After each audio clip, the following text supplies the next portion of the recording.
Welcome to Aging Fearlessly. Winning gold medals is something many of us would aspire to do in our lives. However, we don't set the goals, nor do we prioritise the training regime needed to achieve that goal.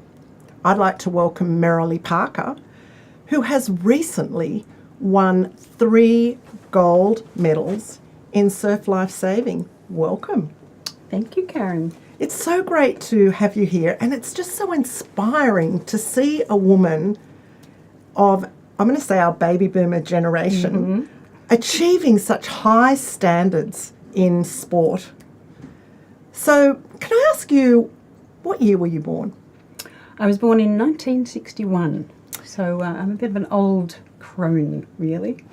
But one that achieves really high standards. Now, you recently competed in the Masters Surf Lifesaving World Championships. That's right. Where were they held? They were held in the Netherlands on a beach called Noordwijk, which is probably about half an hour south of Amsterdam. So tell me about that event.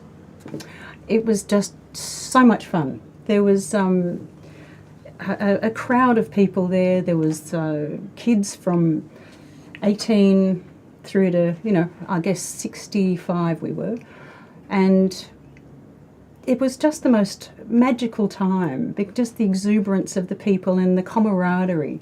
So I just loved it. It was really fun. People of like-minded, like-minded sporting minds and positive and really having put a lot of effort into the last 12 months? Or? Yeah, there's quite a bit of training that went into it. But so with the surf lifesaving, there's actually the water sports, and then there's the landlubbers like me. So I just did all the sand events. But it was amazing actually, because those that put the carnival on went to such extremes. They actually they brought sand up from the beach. Really? They don't have enough sand? They don't have enough sand. Well, they had so much sand, but they actually laid it on this car park that was about 100 metres long, so that we sand sprinters rather than running actually on the beach. And sometimes you have 8 lanes, and so sometimes those that are closer to the beach, the sand's a bit more firm, so they do have a little bit of an advantage. So they took that advantage away,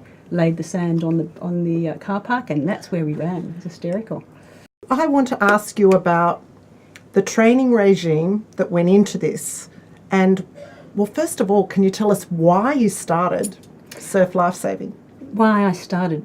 I had a friend that was involved with the club that I'm with, and she was part of the running group. So she said, you've got to come down and join in. And my kids had grown up. They'd, one of them had left home. So I was actually, and I've always been involved in sort of athletic-y things, but I actually wasn't part of a community, I guess. I ran, I had a couple of large dogs, and so I used to run with them. More alone sort of things.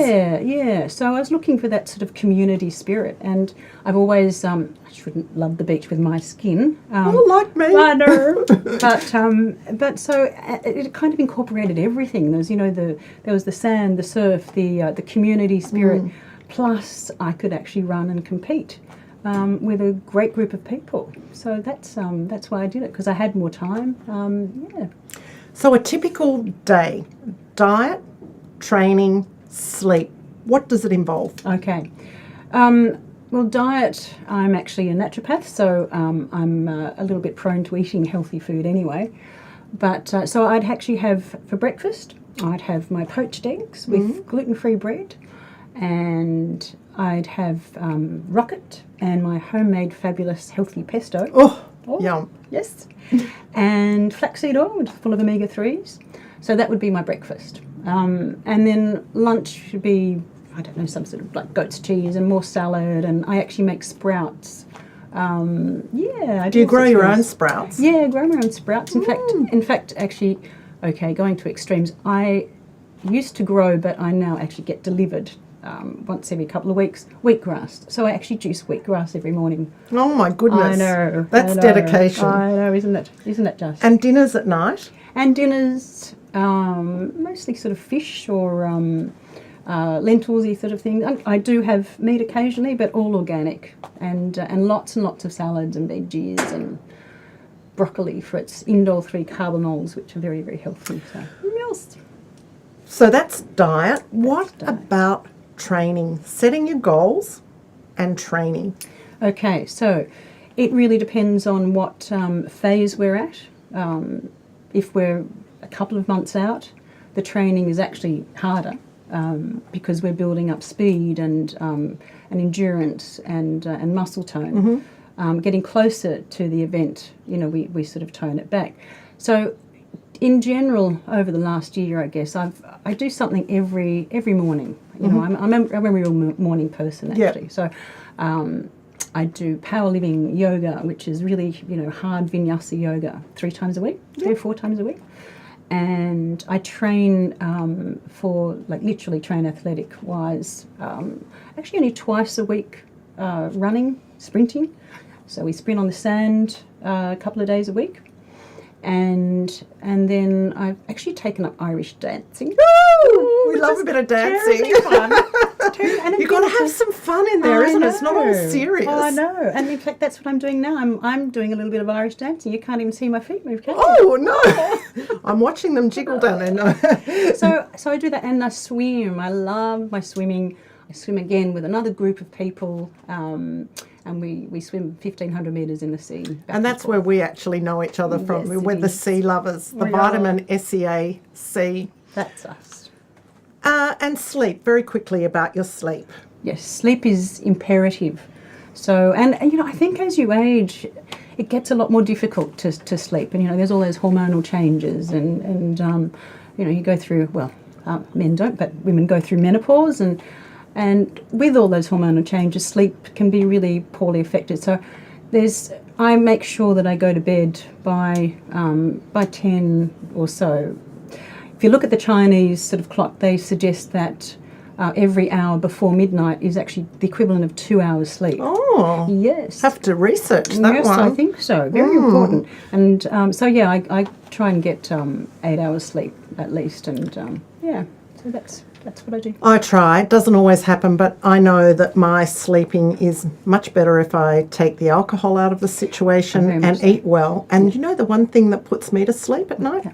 A good bit of sweet potato. Okay. Really helps me sleep.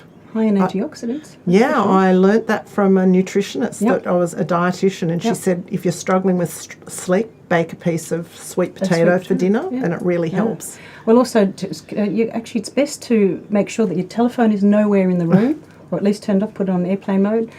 Cut off all the electromagnetic frequencies, like as in the internet. Make sure that's switched off at night. Have a very dark room. Yep. So your melatonin can kick in. And we lose melatonin. After 35, we should actually all be taking melatonin. Yep. But, so there's a chapter in my book called Sleeping with the Enemy. And that is all about getting rid of the phones, the computer. Yes. Very important. Very important. I want you to share with us your top 5 pieces of advice for women over 50. Okay. I think one of the most important things is ensuring that you do have a community.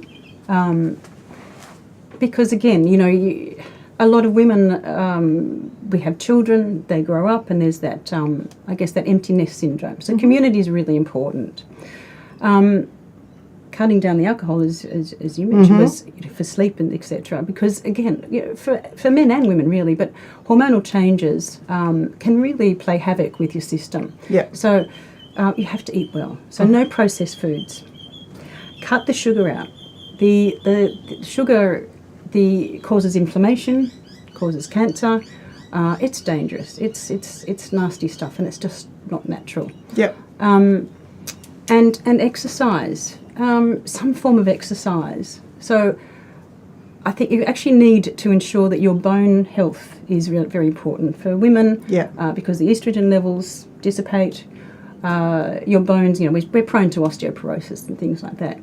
So you need some form of exercise that ensures that your bones are kept healthy. So some sort of impact sport actually. So just running is actually really good. Weights are actually quite good as well. And then there's ensure that you can actually have some form of exercise which keeps you malleable. So that's why the yoga or the tai chi or things like that, just to sort of relax. So yeah, I have one big question. yes. What's your why? What's my why? I have always just enjoyed, the exuberance of life, I guess, is why. And I seek for things that are just fun. And I guess I've always been a bit of an individual. So, and the health is really important because it just keeps me in really good stead. I just don't want to get old. No. And I act like I feel like a 20-year-old. And I'm just kind of like to stay in that sort of limbo period. I say that I still feel like a 25-year-old.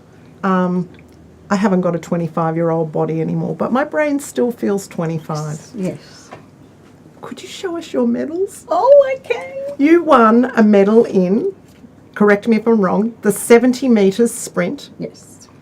the relay, Yes. and the flags. Yes. Hold those medals I up. will, Karen, I will. There they are. Wow, they are amazing. Can you put one around your neck? I can do that. You can put all three around your neck if you put like. one around your oh, neck. can I put one around my neck? Certainly can. Oh, these are... Dish them out. Oh, they don't go with my heart so well, but these are Merilee's wonderful medals that she worked so hard for. I would like to thank you so much, Merilee Parker, for sharing your why and your amazing sporting achievements and your way of life. Thank you for coming along. Thank you for inviting me. That's Merilee Parker, and she is speaking to Aging Fearlessly, Karen, all about the wonderful life that she's living and inspiring others. Thanks.